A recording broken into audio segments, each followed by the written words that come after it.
So the last thing we want to hit on before we wrap up this episode of Buzzcast is podcast SEO. It sounds really fancy and promises a lot. Search engine optimization being that you create something once, you put the right words in it, and then the internet just starts showing it to people in your sleep, and you just magically grow your audience. So in theory, it sounds wonderful.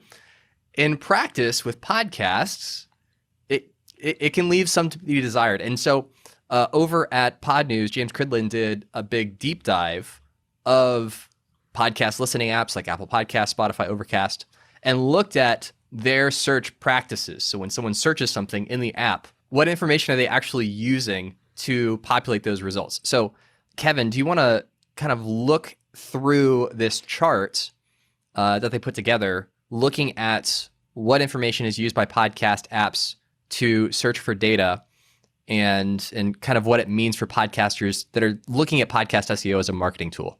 Can we give credit to Mark Steadman real quick? Because he's actually the one who wrote it.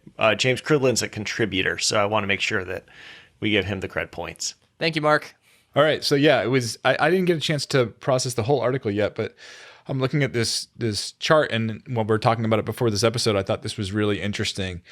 They put a chart together for how many listeners use podcast apps that search for these specific tags, and then they go down all the different tags. And so it can get a little technical if you don't understand how an RSS feed is structured, but there's things at what they call the channel level. Channel level is for the podcast overall, and then there's things at the item level, which are specific to an episode. So just to make it simple, I will just say about the podcast, like the podcast title, or I'll say an episode title. And there's no surprise on kind of the big ones, which is that the podcast title, 100% of the apps are using the podcast title to surface search results. And 96.7, pretty much 100% of these podcast apps are also using the episode titles to surface search results. No huge surprise there. It starts to get a little bit interesting after that because the podcast description, almost all of the apps will use that as well. So if you put good information about what your podcast is about in the podcast description, they will use some keywords that they kind of pull out of your description to try to surface you. But almost none of them will do the same thing at the episode level. So if you're writing all these great show notes for your episodes, in hopes, like if you're writing them as a service to your listeners, fantastic. And I think that you should continue doing it. But if you're writing them in hopes that people are going to search for some of these terms that you're putting in your episode notes, it's 4.3%, and which was like mind-blowing to me. I knew it wasn't hugely important, but I didn't know that almost no apps search the description of episodes. So I thought that was really, really interesting. We know that author is big. Author seems to be big at the podcast level, and almost 100% of the podcast level, about 50% on the episode level. I think I got one of these stats wrong earlier. Did you guys catch that? I said almost 100% of the podcast description, but it's actually 58% of the podcast description. So podcast descriptions are important, but episode descriptions are not when you're talking about search. And author is important on both. So if you just say the Buzzcast podcast, if at the podcast level, if we just say the author is Buzzsprout, that's totally fine. Then we can go down in the individual episodes and we can list who's on the episode. So for this one, it would be myself and Travis and Albin. But last week, it wouldn't have me. It would have Tom Buck. So hopefully somebody who's searching for Tom Buck podcast episodes and at least half of the podcast apps would have surfaced that episode, which is pretty interesting. Yeah. So I think the big takeaway here is that if you're going to look at search engine optimization within podcast apps, you really got to focus on making sure that the name of your podcast is like really specific and intentional. So it wouldn't be like the Kevin Finn Show. It would be something that people would actually be searching for. And then if you're taking a lot of time to do show notes, do it because it's helpful for your listeners, not like let me keyword stuff the description for this episode in order to get more traction, unless you're putting those show notes on your website, like your own personal website, and hoping that Google will show it. Because that's a little bit different of a beast, right? So we're talking about SEO within podcast listening apps. But if you're putting all that effort into creating show notes because you have a website where you embed your podcast episodes, and you have individual pages and posts for each episode, and you have show notes with links and resources, Google will still look through that and use that for search results, it just won't translate to like Apple Podcasts, for instance. One that they showed, this was, I think all of us knew this, but may not be clear to the podcast industry, to a lot of podcasters who are newer, is that keywords, the keywords that you put in for your podcast are rarely used. We've definitely had conversations internally about removing it from Buzzsprout because it's only used by a few podcast apps. I think the exact two, it's not Apple Podcasts. Player FM and Castbox are the two that still use it. People have thought that those keywords are super important. They're really not. The 5 are your title, your description, and the author at the channel level for the actual whole podcast. And then the title of episodes and the author of episodes. That's really what you need to be focusing on. Point of clarification. This is for podcast, like aggregator listener apps.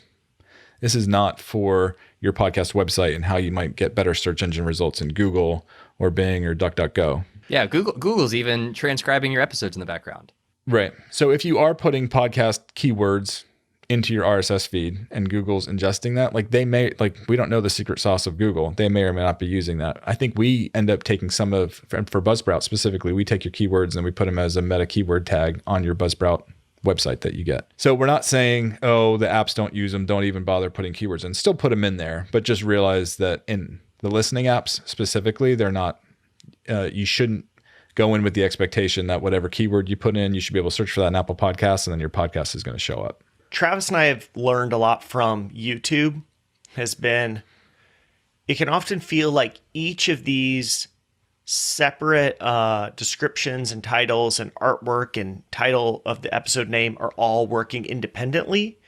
And it's important to remember that they are attracting listeners as a group. So while some of the apps may not be sophisticated enough to search all of these places, your potential listeners are often looking at all of it.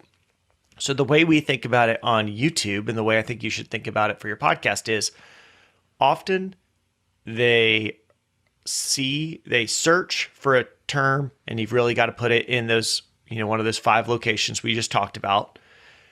And that term pulls up the podcast.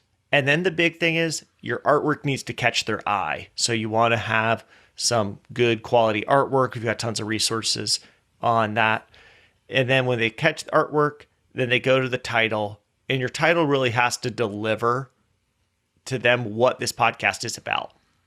If your podcast is, the Kevin Finn or the Alvin Brooks show, it's very easy for people, since we're not celebrities, to look at that and go, I have no idea who that is, moving on and continue. But if, somebody was trying to find a book review of 1984 and the podcast is, hey, we are going through 1984 in detail, and you're a student, that's what you looked for, perfect. It's right there.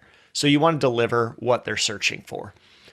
And then they're going to go, and maybe they're going to read that description, even if it's not, indexed and searchable by one of these apps.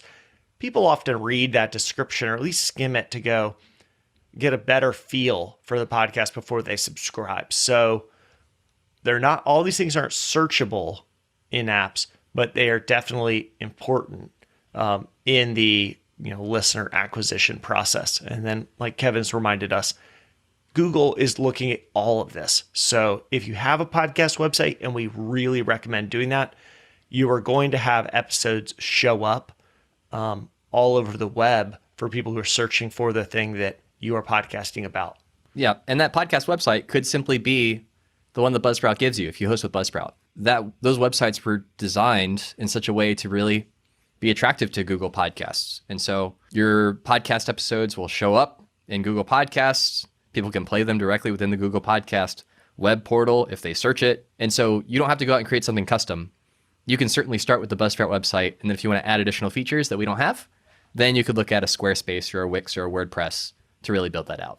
Hey, Travis here. We hope you enjoyed that clip from Buzzcast. If you want to listen to the entire episode, you can listen to the audio version in your favorite podcast app, and we'll leave a link to that in the description below. Or if you want to watch the video version, you can find that on our Buzzcast YouTube channel. So you can just click the subscribe button right up here to go and get new episodes as they come out every other week.